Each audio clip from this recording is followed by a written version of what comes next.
personally have Chet Holmgren number one on my big board. That's who I would take number one if I were the one with a pick. But I don't think that's the way that things are going to shake out on draft night.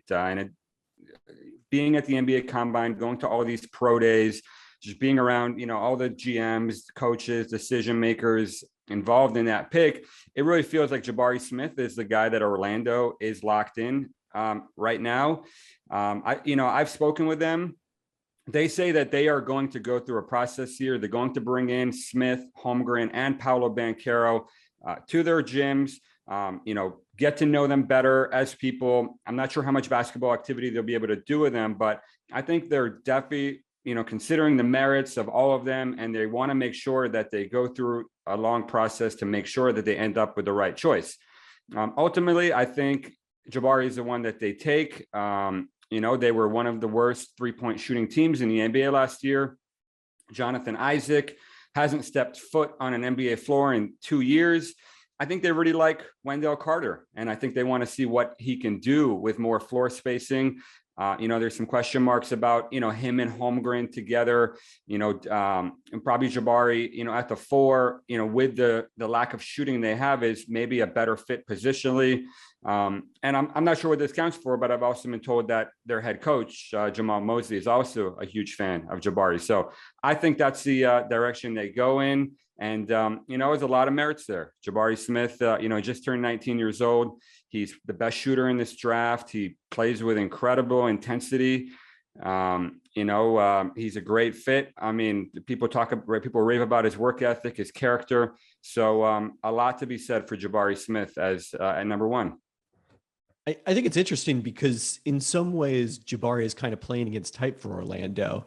It's been observed that one interesting trend, everyone knows that they've kind of favored long, athletic players, a lot of focus on wingspan, but also at the same time, it's been observed that they've ended up taking a lot of guys who are higher in my projections than they are maybe on draft boards. Franz Wagner last year was an example of that. Chuma Okeke a few years ago, Cole Anthony in between those two selections. And Holmgren is the guy that I have number one in my projection. So if they were going with that trend, it would sort of be him. But I think Jonathan's right that, sometimes when you do collect a group of players like that, you have to go against type to get someone who complements them. And you look at the biggest weakness for Orlando with this group, it's been shot creation. And who's going to be the guy among these very solid, supporting caliber players they have. And Jabari projects more to be that kind of centerpiece focal point offensively than Chet Holmgren does.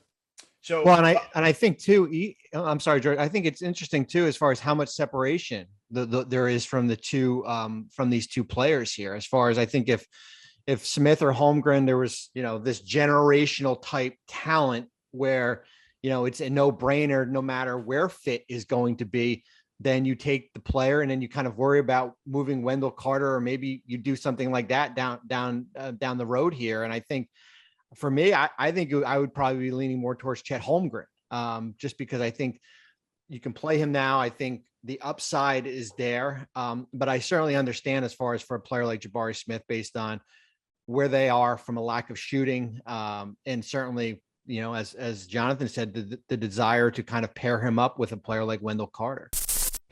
Thanks for watching ESPN on YouTube. For live streaming sports and premium content, subscribe to ESPN+.